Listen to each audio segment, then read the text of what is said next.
They entered the operating room seeking hope, not knowing it would be their final act. For 15 Hollywood legends, the lights meant to heal became the lights that faded their fame. Behind the applause and the glory lies one silent truth: even stars can die under the surgeon's blade. These are the icons Hollywood lost during surgery. Number 1. Christopher Reeve. On the evening of October 10, 2004, the man the world knew as Superman took his final breath at Northern Westchester Hospital in New York. Christopher Reeve, whose courage had redefined heroism, died following complications after surgery. For nearly a decade, he had lived paralyzed from the neck down, a result of a devastating horseback riding accident in 1995. Yet, in his wheelchair, he stood taller than most men ever could.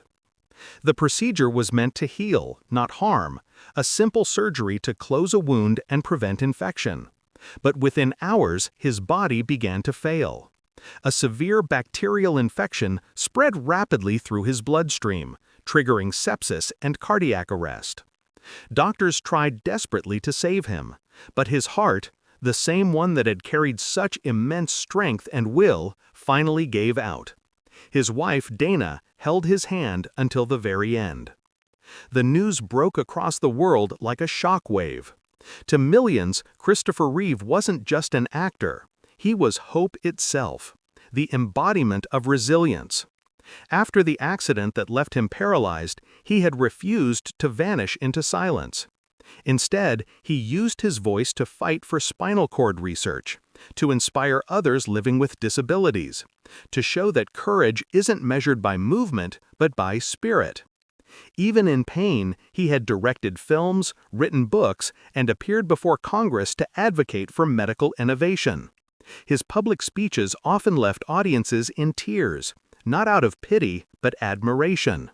A hero, he once said, is an ordinary individual who finds the strength to persevere and endure despite overwhelming obstacles. When he died, tributes poured in from every corner of the world. The Superman theme played softly at candlelight vigils, while fans placed flowers outside theaters that once showed him flying across the screen. His story ended not in defeat, but in dignity. A man whose body broke, but whose soul never did. Christopher Reeve's final moment was not the death of a superhero, but the quiet triumph of a man who taught the world what true strength really means. Number 2. Steve McQueen. On the morning of November 7, 1980, in a small hospital room in Ciudad Juarez, Mexico, the king of cool took his final breath. Steve McQueen, the man who had outrun police cars, escaped Nazi prisons, and defied death on screen, had traveled south of the border not for adventure, but for one last desperate chance to live. Cancer had taken hold of his body, spreading through his lungs, chest, and abdomen. American doctors refused to operate, calling the surgery too dangerous. But McQueen was never one to take orders. He sought hope where others saw none. After months of experimental treatments, he agreed to an operation to remove massive tumors from his neck and stomach. The night before, he told his wife, "I'm ready. Whatever happens, happens." Those words would be his last defiant salute to fate. The surgery was long and brutal. As the anesthesia wore off, his pulse weakened. At 3:45 a.m., Steve McQueen's heart stopped. Doctors tried to revive him, but his body had endured too much. Outside, a handful of loyal fans waited under the desert night, unaware that their hero, the symbol of rebellion and freedom, had already crossed his final finish line. News of his death spread like wildfire. The man who had once defined American masculinity was gone at just 50 years old. Tributes poured in from around the world. Newspapers called him the last great outlaw, a man who lived by his own code until the very end. He had known the risks. His exposure to asbestos years earlier, during car repairs and film stunts, had sealed his fate long before doctors could warn him. Yet McQueen refused to die quietly. He faced his final moments the same way he had lived, with grit, defiance, and an unspoken understanding that some battles are meant to be fought, even when victory is impossible. His image behind the wheel, wind in his hair, danger in his eyes, remains frozen in time. But behind that cool exterior was a man who simply wanted more time. Steve McQueen's final act wasn't on film. It was in an operating room where even the king of cool couldn't outrun mortality. Number 3. Lucille Ball. On the morning of April 26, 1989, laughter, the kind that had echoed through millions of American homes, fell silent. Lucille Ball, the red-haired queen of comedy, was rushed to Cedars-Sinai Medical Center in Los Angeles after suffering sudden, severe chest pain. Just 8 days earlier, she had undergone a complex surgery to repair a torn aorta and replace a damaged heart valve. The operation was declared a success, and fans celebrated, believing their beloved Lucy was finally recovering. But inside her body, something had gone terribly wrong. Doctors and nurses surrounded her hospital bed as alarms filled the room. The repaired artery had ruptured, causing a massive internal bleed. Within minutes, Lucille Ball, the woman who had made the world laugh through decades of joy and heartbreak, went into cardiac arrest. At 4:47 a.m., she was pronounced dead. The laughter she gave to the world was replaced by silence. News spread instantly across the country. Television networks interrupted broadcasts to announce her passing. Crowds gathered outside the hospital, holding flowers and photos, unable to believe that the woman who had made generations laugh until they cried had herself left the stage for good. Her doctors had warned her for years to slow down, to take care of her heart. But Lucille was relentless.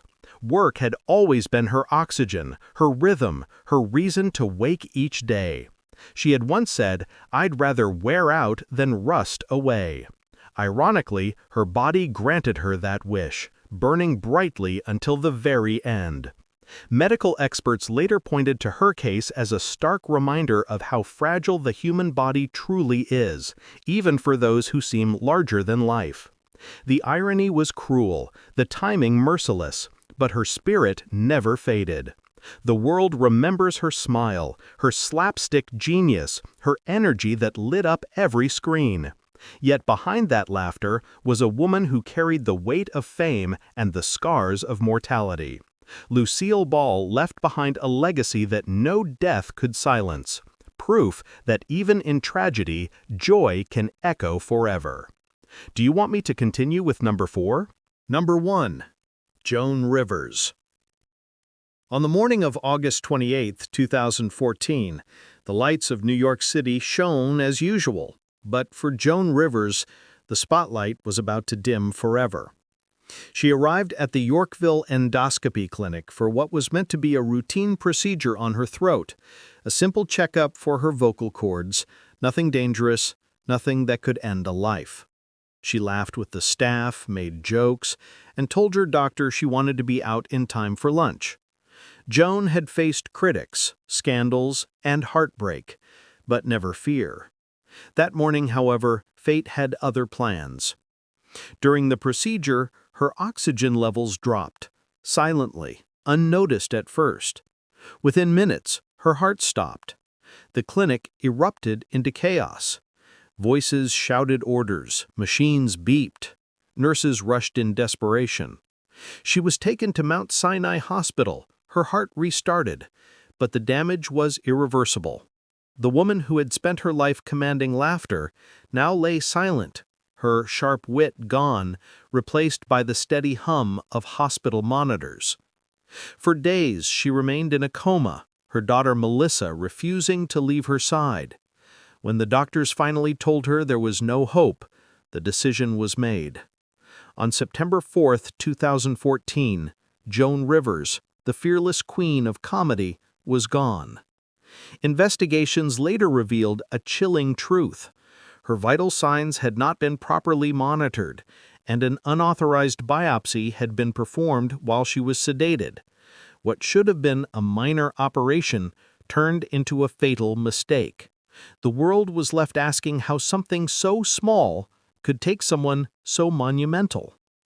Just the night before, Joan had performed on stage, as fierce and brilliant as ever. Fans remembered her final joke about getting older, about refusing to quit, and realized she had meant every word. Her death became a symbol of irony, a reminder that even legends are fragile when fate decides to intervene. Number 5. Farrah Fawcett.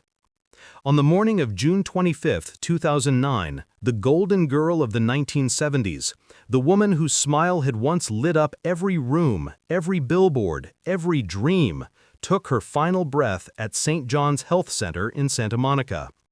Farrah Fawcett had been battling cancer for 3 long years, enduring surgeries, radiation, and experimental treatments that pushed her body to the edge. Even as her strength faded, she faced it all with a kind of grace that no script could ever capture. Her cancer began as a whisper, a diagnosis of anal cancer in 2006.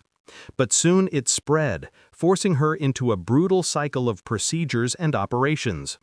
When doctors in America told her there was little hope, Farrah flew to Germany in search of one last chance. There, she underwent advanced surgeries to remove tumors, each one more dangerous than the last. The treatments gave her moments of hope, but they also drained her completely. In her final days, doctors attempted one more surgery to ease her pain. Her body, however, had nothing left to give. Ryan O'Neal, her lifelong partner, was by her side as she passed. He later said she looked radiant, as if she had finally found peace. Just hours later, the world would learn that another icon, Michael Jackson, had died the same day. But for millions, it was Farrah's quiet courage that left the deepest mark. She was more than a poster on a wall or an angel on television. Farrah Fawcett was a force, an actress who defied typecasting, who fought for roles that showed women as fierce, complex, and real. Her performances in The Burning Bed and Extremities revealed a rawness that shocked critics and audiences alike. She had proven she wasn't just beauty, she was power. In her final months, she allowed cameras to document her battle in Farrah's story, a raw, unfiltered look at pain, hope, and humanity. It wasn't vanity, it was honesty. She wanted the world to see what strength looked like when it was stripped of glamour. When she died, candles burned outside hospitals and homes across Los Angeles. Fans wept, friends remembered, and a generation mourned the loss of its brightest star. Farrah Fawcett's beauty faded from the screen, but her spirit, luminous, defiant, unbreakable, remains immortal. Number 6. Richard Harris. On the evening of October 25, 2002, the great Irish actor Richard Harris passed away at University College Hospital in London. The world knew him as a commanding presence, the fiery King Arthur in Camelot, the haunted rebel in A Man Called Horse, and later the wise and gentle Professor Dumbledore in Harry Potter. But behind that voice that could silence a room and a stare that could burn through the screen, there was a man whose body was failing quietly. He had been admitted weeks earlier for what seemed like a simple chest infection, but doctors soon discovered the truth: complications from Hodgkin's lymphoma, a cancer he had been secretly fighting for years. Surgery was performed to ease his breathing and relieve the pressure on his lungs. It seemed successful at first, but his body, frail, worn from illness and age, could not recover. Within days, his organs began to fail, and the man whose laughter had filled pubs and studios alike slipped into unconsciousness. Surrounded by his sons, he took his final breath as the autumn rain fell outside. The news spread across the world within hours. Fans who had watched him as Dumbledore, the wise guardian of Hogwarts, were stunned. For many, it felt like losing a teacher, a storyteller, a friend. Yet those who knew him best remembered a man who lived with fire in his heart until the end. Even in the hospital, he joked with nurses, asking for a pint of Guinness and laughing that he'd leave only feet first. Richard Harris had always been larger than life, stubborn, passionate, full of contradictions. In his youth, he was wild, infamous for nights of heavy drinking and unfiltered honesty. But in his later years, he transformed, a reflective, disciplined artist who poured his soul into every line, every scene. When he took the role of Dumbledore, it was at the request of his granddaughter. He had said he couldn't possibly let her down. His death marked the end of an era, the fading of one of Ireland's greatest sons. His funeral drew crowds of actors, poets, and fans who filled the church with music and stories. They didn't just mourn a legend, they celebrated a man who had lived fully, unapologetically, until his final breath. Richard Harris's last performance wasn't on screen. It was in the dignity with which he faced death, with humor, courage, and that unmistakable Irish pride. Under the sterile light of surgery, he met his fate not with fear, but with the same boldness that had defined his life. The curtain fell softly, but the echo of his voice still lingers, strong, defiant, eternal. Number 7. Bill Paxton. On the morning of February 25, 2017, Hollywood lost one of its most beloved and quietly brilliant actors. Bill Paxton, the everyman hero from Titanic, Twister, and Aliens, died unexpectedly at the age of 61 following what was meant to be a routine heart surgery. It was supposed to fix the problem, not end the story. Instead, it became one of Hollywood's most shocking and heartbreaking medical tragedies. Just 11 days earlier, Bill had undergone an operation at Cedars-Sinai Medical Center in Los Angeles to replace a heart valve and repair an aortic aneurysm. The procedure was declared a success. His family and friends thought the worst was over. But soon after, complications began to unfold quietly inside him. Small blood clots formed, invisible, deadly, and one traveled to his brain, triggering a massive stroke. Doctors tried desperately to save him, but his body couldn't recover. News of his death stunned his colleagues and fans alike. Directors, co-stars, and crews who had worked with him spoke not just of his talent, but of his warmth, his humor, his kindness, his ability to make even the biggest Hollywood sets feel like home. James Cameron called him one of the most genuine souls I've ever known. To many, Bill wasn't just a great actor, he was a reminder of what Hollywood used to be: honest, hard-working, human. In the months that followed, his family filed a wrongful death lawsuit, accusing the hospital of negligence. The case would remain largely private, but its message echoed far beyond the courtroom. Even the best hospitals, the most routine procedures, can hide fatal risks. Bill's passing forced Hollywood and medicine alike to look closer at the fragility of life behind closed doors. His fans remembered him not for the tragedy, but for his humanity. The storm chaser in Twister risking it all for wonder. The soldier in Aliens cracking jokes in the face of terror. The explorer in Titanic chasing history beneath the ocean. On screen, he was always searching for meaning, always pushing forward, and in real life, he was the same.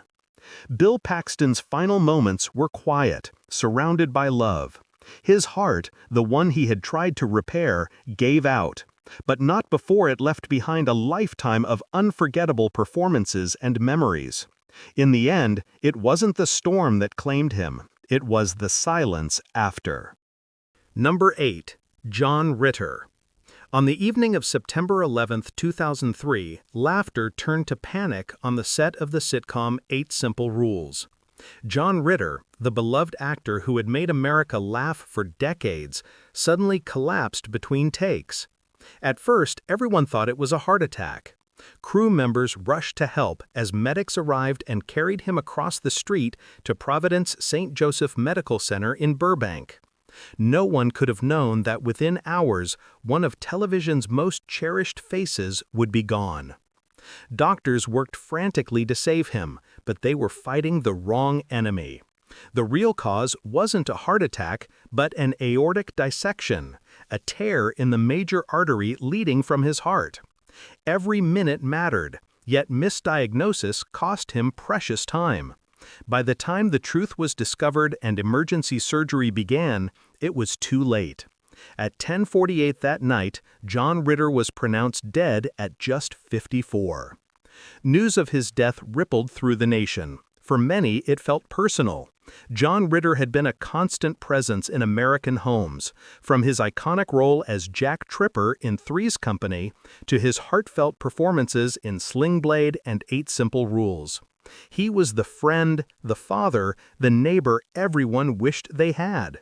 His warmth was effortless, his humor natural. In the days that followed, fans left flowers outside the studio where he had filmed his final scenes.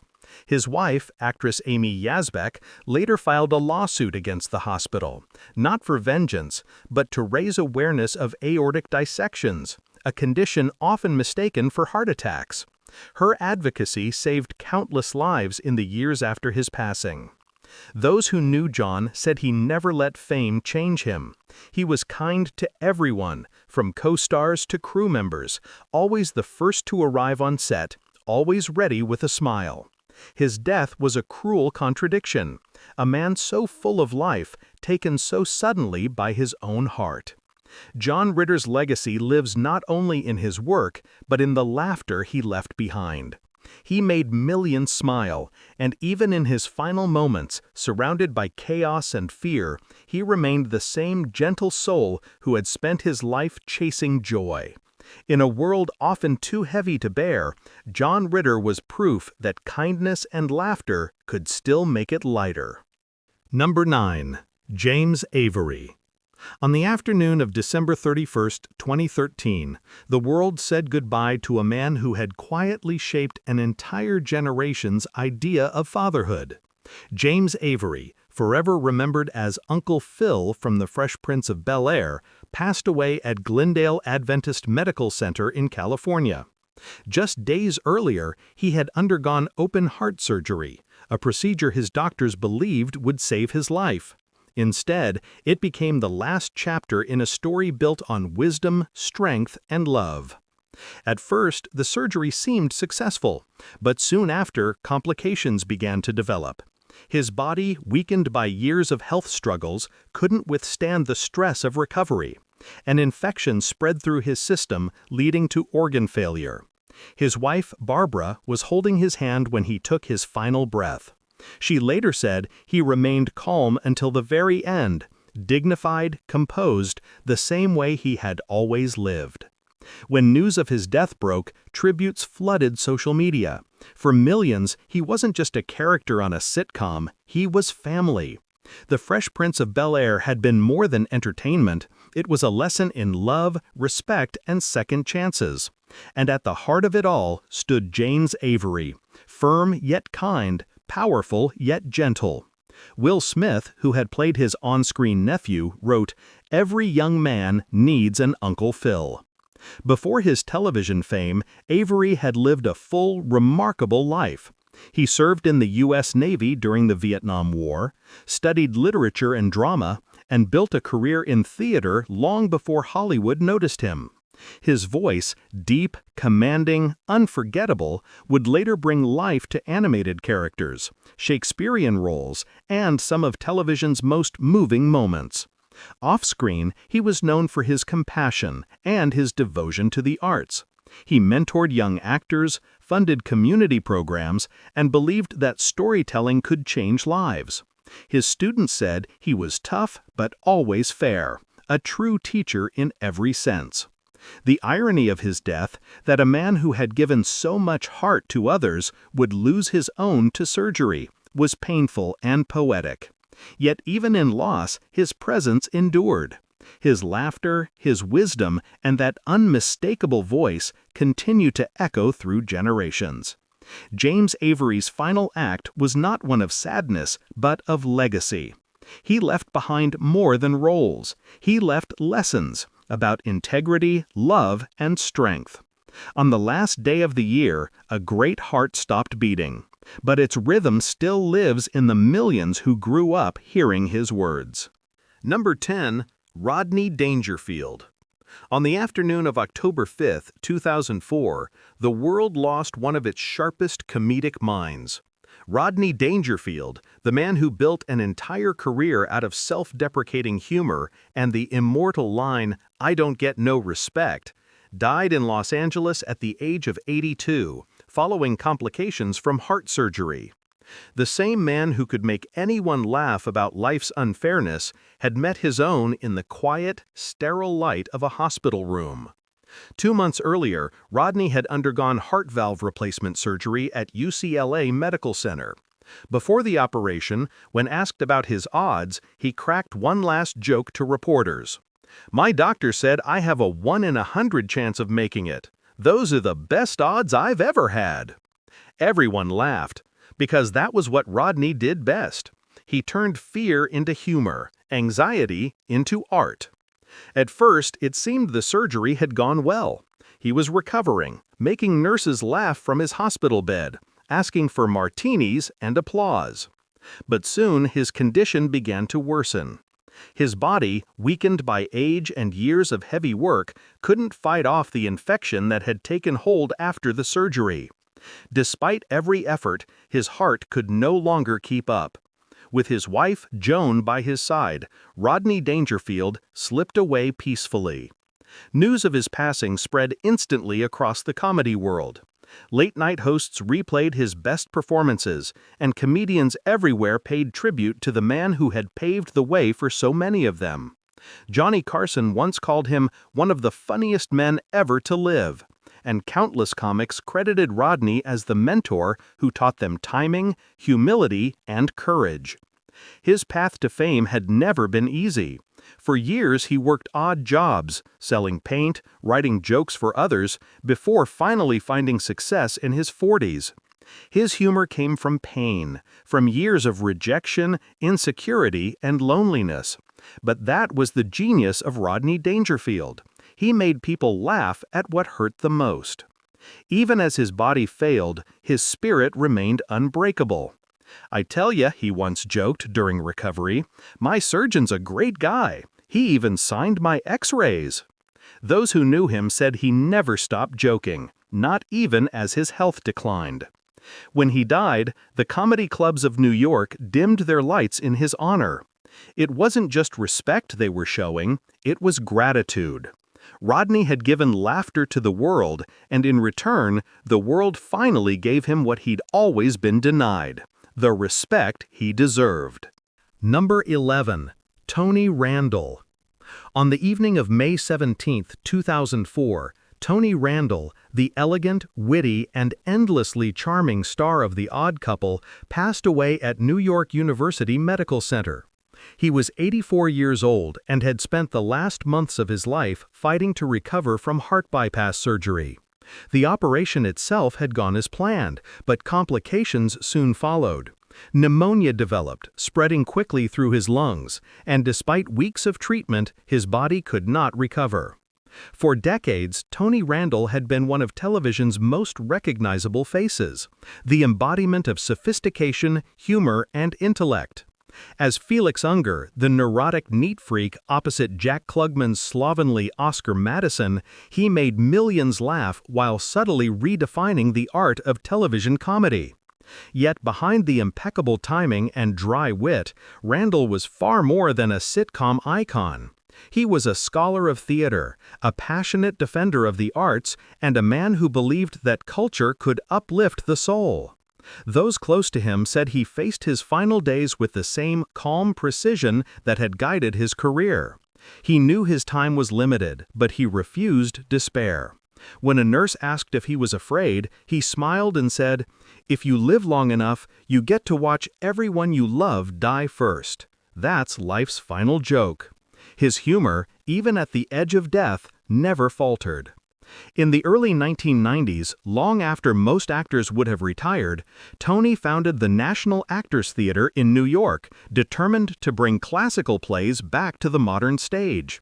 Even in his later years, he performed regularly, giving Shakespearean speeches and appearing on talk shows, his mind as sharp as ever.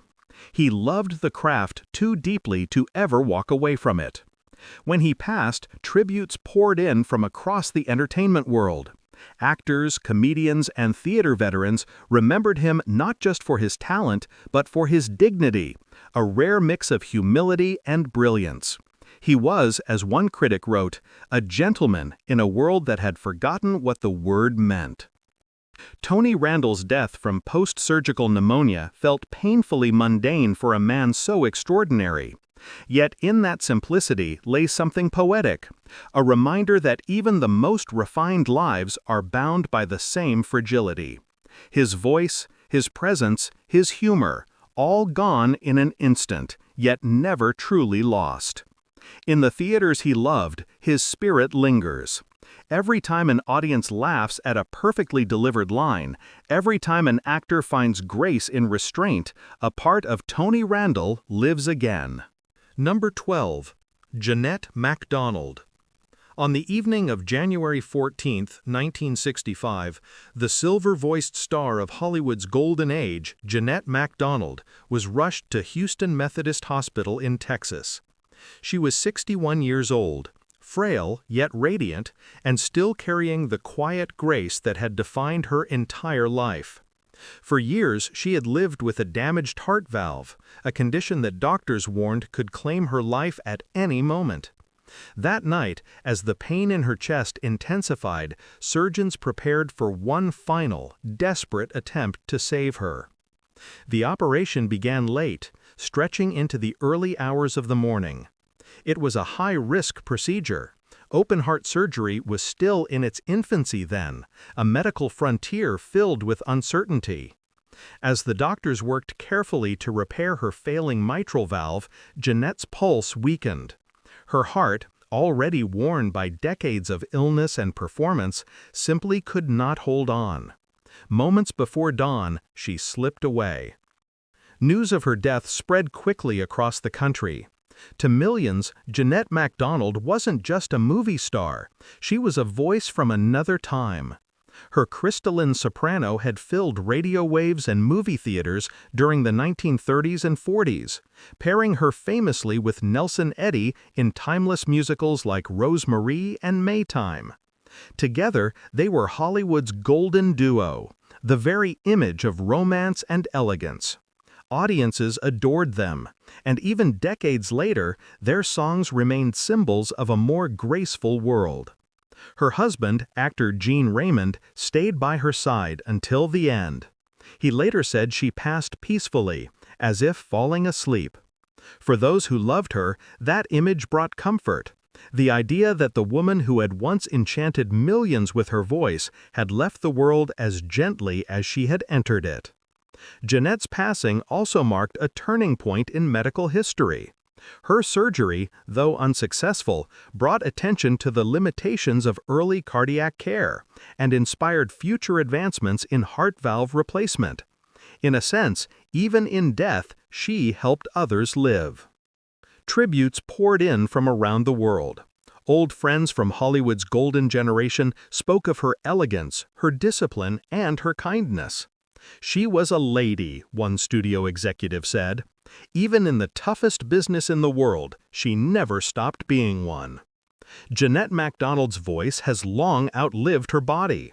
Her songs, still playing on old radios and in vintage films, carry the memory of a time when music was sincere and love stories ended in harmony. Under the bright lights of Hollywood, she sang of forever, and somehow she found it. Number 13. Eddie Fisher. On the evening of September 22, 2010, Eddie Fisher, one of the most celebrated voices of the 1950s, passed away at the Ronald Reagan UCLA Medical Center. He was 82 years old. What should have been a straightforward hip surgery became the final note of a life that had once echoed through every radio and stage in America. Earlier that month, Eddie had fractured his hip in a fall at his home in Berkeley. Doctors advised surgery to repair the break, assuring his family that it was a common procedure, safe for someone his age. The operation went smoothly at first, but within hours something went wrong. Internal bleeding began. His blood pressure plummeted, and despite every attempt to stabilize him, his body couldn't recover. Surrounded by family, Eddie Fisher slipped quietly away. For younger generations, his name was tied to the glamorous chaos of old Hollywood. The man who had married Debbie Reynolds, left her for Elizabeth Taylor, and fathered actress Carrie Fisher. But long before the scandals, there had been The Voice. Smooth, romantic, filled with longing, a voice that once rivaled Sinatra's. Songs like "Oh My Papa" and "Wish You Were Here" made him a household name, a crooner whose melodies carried the dreams of post-war America. At his peak, he was adored, a singer, an actor, and a TV star. But fame came at a cost. His affair with Elizabeth Taylor shattered his reputation, turning him from idol to tabloid target. In later years, he reflected on that fall from grace with a strange mix of humor and regret. "I lost everything," he once said, "but I kept my voice." By the time of his death, Eddie had found peace in quiet obscurity. He no longer chased fame. He performed occasionally, but mostly for the joy of it, not for applause. His daughter Carrie described his passing as sudden but not unexpected. She said he had lived exactly as he sang, with passion, drama, and a touch of heartbreak.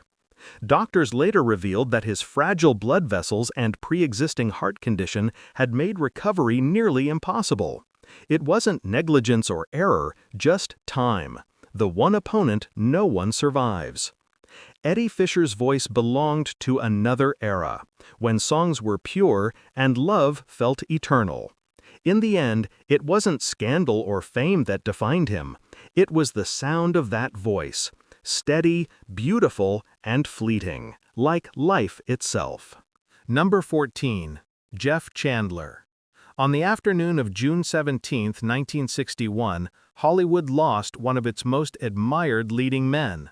Jeff Chandler, the tall, silver-haired star who had once defined masculine grace in the 1950s, died at just 42 years old following complications from what was supposed to be a routine spinal surgery.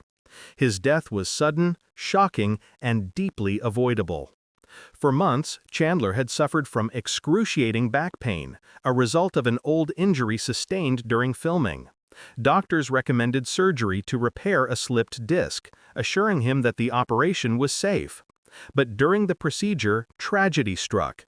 An artery was accidentally severed. The internal bleeding was massive and uncontrollable.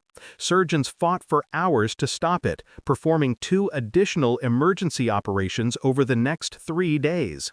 Each time, he came close to recovery, only to fade again. On the 3rd day, his heart could no longer endure the strain. The news of his death devastated fans. Only a few years earlier, he had been nominated for an Academy Award for his role in Broken Arrow. With his commanding presence and calm authority, Jeff Chandler had been one of Universal Pictures' most bankable stars, a man whose strength seemed unshakable both on and off-screen. Yet in the end, it wasn't the battlefield or the wild frontier that claimed him, it was a scalpel and a mistake. Reports later confirmed that the severed artery had gone unnoticed during the first operation, a fatal oversight that could have been prevented. In the aftermath, his death became a wake-up call for Hollywood and for medicine. Hospitals began to review surgical safety protocols, and Chandler's name became quietly linked to reform. A man who died too soon, but whose loss helped others live longer. Off-screen, Jeff was known for his humility and warmth. He was a devoted father, a soft-spoken gentleman who stayed out of scandals and focused on his craft.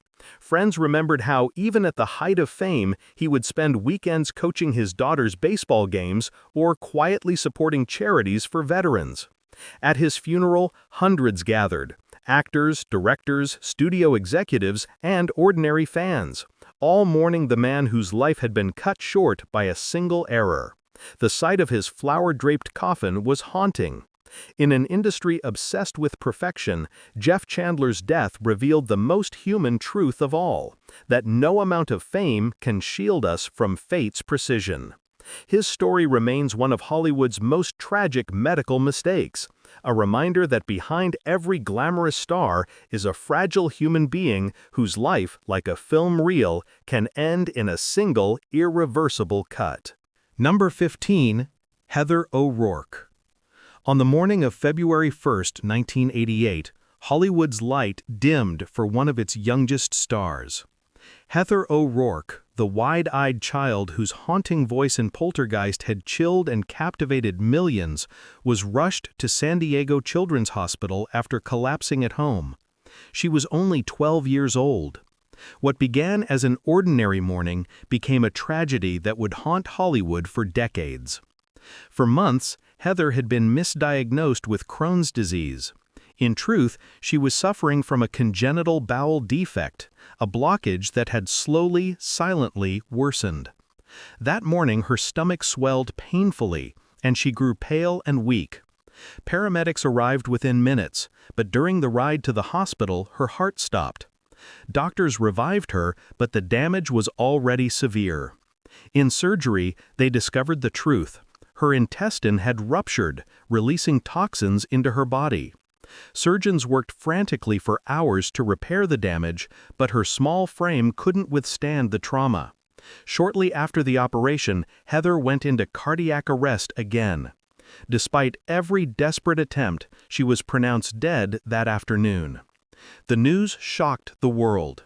Just a year earlier, Heather had appeared on television, smiling, promoting Poltergeist 3. To audiences, she was still that innocent girl from the first film, the one who turned toward the camera and whispered, "They're here." Her death added a chilling new layer to what fans already called the Poltergeist curse, a string of mysterious deaths among the cast of the franchise. The autopsy revealed that her condition could have been corrected long before, if only it had been properly diagnosed. Her death prompted nationwide discussions among pediatric specialists about the dangers of medical misdiagnosis in children. In that sense, even in death, Heather's story saved lives. At her funeral, her small coffin was covered in pink roses, her favorite flower. Cast members, directors, and family members spoke through tears of a girl far wiser than her years, kind, playful, and endlessly curious. On set, she had been known for her laughter, her professionalism, and her love for everyone she worked with. Heather O'Rourke's death marked the end of innocence, not just for those who loved her, but for Hollywood itself. She was a reminder of how fragile life is, even for those who seem untouchable on screen. In the echo of her final words, there lingers a sense of something unfinished, a voice that still calls from the other side of the screen, forever young, forever haunting. Heather O'Rourke didn't just leave behind a film legacy. She left behind a whisper of eternity. If this story touched you, leave a comment, share the video, and subscribe for more Shadows of Hollywood.